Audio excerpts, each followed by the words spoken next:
रात गहरी हो चुकी थी। युद्ध भूमि पर हर ओर चिंता फैली थी, क्योंकि लक्ष्मण मूर्छित पड़े थे और उनके प्राणों की डोर धीरे धीरे कमजोर होती जा रही थी।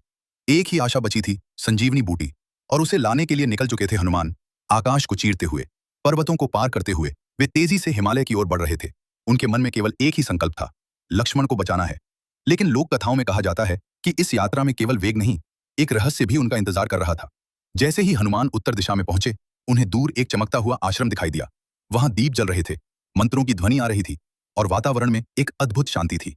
हनुमान कुछ क्षण के लिए रुके, क्योंकि इतनी रात में ऐसा आश्रम मिलना असामान्य था। वे वहां पहुंचे तो देखा एक वृद्ध ऋषि ध्यान में बैठे हैं। उनके चेहरे पर तेज था और आंखों में गहराई। ऋषि ने आंखें खोली और मुस्कुराकर कहा, आओ वत्स। हनुमान ने प्रणाम किया और जल्दी से बोले, मुझे देर नहीं करनी, मुझे संजीवनी बूटी लानी है। ऋषि ने शांत स्वर में कहा, तुम थके हुए हो, पहले जल पी लो। हनुमान कुछ पल के लिए रुके, क्योंकि उनका मन कह रहा था कि समय कम है।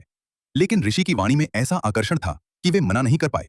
उन्होंने जल पिया और कुछ क्षण विश्राम किया। लेकिन जैसे ही वे उठने लगे, उनके मन में एक अजीब सी बेचैनी हुई, जैसे कुछ ठीक नहीं है। उन्होंने चारों ओर देखा और अचानक उन्हें एहसास हुआ कि इस आश्रम में एक भी पक्षी नहीं, एक भी हवा की सरसराहट नहीं। सब कुछ असामान्य रूप से स्थिर था। हनुमान की दृष्टि तेज हो गई। उन्होंने उस ऋषि की ओर देखा और गंभीर स्वर में पूछा, आप कौन हैं? उसी क्षण ऋषि की मुस्कान बदल गई और उसका रूप विकृत होने लगा। कुछ ही पल में वह एक राक्षस बन गया। लोक कथाओं में उसे कालनेमी कहा गया है। रावण ने उसे भेजा था ताकि वह हनुमान को रोक सके। कालनेमी हंसते हुए बोला, यदि तुम थोड़ी देर और रुक जाते तो तुम्हारा कार्य यहीं समाप्त हो जाता। हनुमान क्रोधित हो उठे। उन्होंने बिना समय गवाए उसे परास्त कर दिया। लेकिन जाते जाते कालनेमी ने एक बात कही, तुम जितना सोचते हो, समय उससे भी कम है। यह सुनकर हनुमान का हृदय और तेज धड़कने लगा। वे तुरंत वहां से उड़ चले। लेकिन रहस्य यहीं खत्म नहीं हुआ।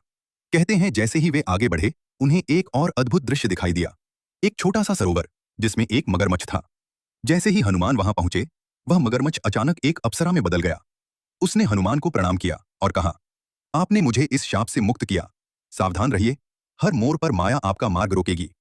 यह सुनकर हनुमान समझ गए कि यह यात्रा केवल शक्ति की नहीं, बुद्धि की भी परीक्षा है। वे और तेज गति से उड़ने लगे और अंततः उस पर्वत तक पहुंचे जहां संजीवनी थी। लेकिन वहां भी एक समस्या थी। असंख्य औषधियां थीं और हर एक चमक रही थी। कौन सी सही है, यह पहचानना कठिन था। तब हनुमान ने बिना एक क्षण गवाए पूरा पर्वत ही उठा लिया और वापस चल पड़े। यही इस कथा का सबसे रहस्यमयी सत्य है कि जब कार्य धर्म का हो तो मार्ग में बाधाएं केवल बाहर नहीं आती, वे माया बनकर सामने आती हैं। कभी विश्राम के रूप में, कभी भ्रम के रूप में। लेकिन जो सच्चा भक्त होता है, वह हर छल को पहचान लेता है और अंत में वही विजय पाता है। जय श्री राम।